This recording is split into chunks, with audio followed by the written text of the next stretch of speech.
So there I was, sitting in the car staring at the text message on my phone. You know, the one that ends everything, the "we need to talk" message. My heart sank, like I could feel it physically drop. What could she possibly want to talk about? We were fine, or at least I thought we were. I drove to her place rehearsing all the things I might need to say, all the possible reasons she could be upset. Did I forget our anniversary? Did I leave the toilet seat up again? My mind was racing, but none of it prepared me for what I was about to hear. I walked in, and there she was, sitting on the couch, looking all serious. My gut was screaming at me, telling me that this was not going to be good. She took a deep breath and then dropped the bomb. "I'm sorry, but I've been seeing someone else." For a second, I thought I was going to throw up. My heart didn't just drop, it shattered into a million pieces. My whole world just crashed. I tried to speak, but all that came out was a weak, "Why?" She looked at me with those eyes. The same eyes that once made me fall head over heels in love and said, "We've grown apart. I don't feel the same way anymore." Grown apart? What was she even talking about? I didn't know what to say or do.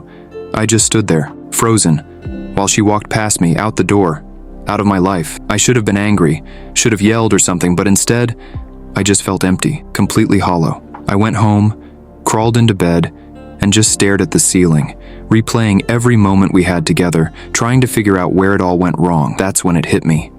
The last 10 years, gone, wasted on someone who didn't even care. I was so focused on her that I didn't notice everything else around me. Everyone else. I ignored my friends, my family, everyone. I even ignored myself. I ignored everything that truly mattered. And then something crazy happened. I fell asleep, and when I woke up I was in my old bedroom, like my actual old bedroom from 10 years ago. Posters of bands I haven't listened to in years were on the walls. My old computer was humming in the corner, and there I was, a younger, less jaded version of myself. I thought I was dreaming.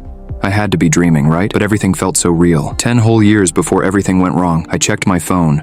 No texts, no missed calls, no heartbreak. It was the day before I met her. I didn't know whether to laugh or cry. Was this some kind of weird second chance? A cosmic do-over? So, I did what any normal person would do. I freaked out. I mean, come on, wouldn't you? All I knew was that I couldn't mess this up again. I knew everything that was going to happen. Or at least I thought I did. But I wasn't going to sit around waiting for it to all go down the drain again. I decided to avoid her. You know, the ex. The girl who was going to ruin my life. I wasn't going to give her the chance. But avoiding her meant changing a lot of things. Not just in my life, but in the lives of everyone around me. There was this other girl, Emma. She had been crushing on me for who knows how long. And yeah, I knew. But I ignored her because, well, I was stupid. I thought I was in love with someone else. Turns out I was just blind.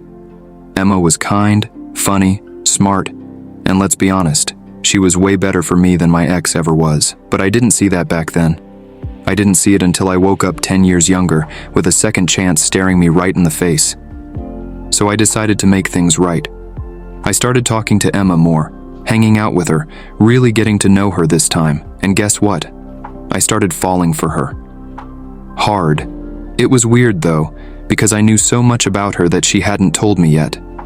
I knew her favorite songs, her quirks, the way she liked her coffee, but I had to pretend like I was learning it all for the first time. I had to let her tell me, let her share those things with me naturally. I also tried to patch things up with my friends, the ones I had ditched when I was too busy being all wrapped up in my ex. It felt strange, knowing how much I had hurt them, and how they had no idea that I was basically a different person now, a person who had already lived through all the mistakes. At first they were hesitant, like they were waiting for me to disappear again, but I didn't. I stuck around, showed them that I cared. We went on road trips, played video games all night, and had the kind of fun I hadn't had in a long time. My life was starting to feel full again, in a way it hadn't before. And Emma? She was incredible. She was everything I didn't realize I needed. Every moment with her felt right, like this was how things were supposed to be. I even started focusing more on myself. I picked up hobbies I had abandoned, started working out, and spent more time with my family. It was like I was living a better version of the life I had before, a version without all the pain and heartbreak. But, and there's always a but, my ex still showed up. Even though I had avoided her, even though I had done everything differently, she was still there, in the same places, with the same people. It was like some weird part of fate that I couldn't escape. She tried to talk to me, tried to spark something, but I was different now. I wasn't the guy who fell for her tricks, who got his heart broken. I was stronger, smarter, and honestly, I didn't have time for her drama. She noticed the change. She saw that I wasn't the same person who would drop everything for her. It threw her off. She didn't like it. She tried to pull me back, but I didn't budge. I told her straight up that I was done with her games, that I was happy, that I had found someone who actually cared about me, someone who didn't cheat, someone who was worth my time. She didn't take it well, but that was her problem, not mine. I wasn't going to waste another second on someone who wasn't worth it. And Emma? She was worth it. Every single day, she showed me what real love looked like. It wasn't about grand gestures or perfect moments. It was about the small things. The little acts of kindness, the way she made me feel like I was the most important person in her world. I finally realized what I had been missing all those years. It wasn't just about finding someone to love. It was about finding someone who made me want to be better, who brought out the best in me. And that's what Emma did.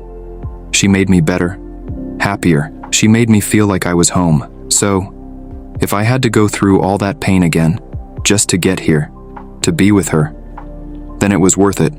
Every single moment. I guess the point is, sometimes life gives you a second chance. Sometimes you get to hit the reset button. And when that happens, don't waste it on the same mistakes. Look around, see what you've been missing and grab hold of it with both hands. Because trust me, there's a whole world out there, full of people who will love you for who you are, who will never cheat on you, who will make you feel like you're exactly where you're supposed to be. So yeah, I got cheated on, I got my heart broken, and I thought my life was over. But it wasn't. It was just the beginning of something better, something real. And I wouldn't trade that for anything, not even 10 years of my life back, because now, I'm finally where I'm supposed to be, with the person I'm supposed to be with. And that, my friends, is the best feeling in the world.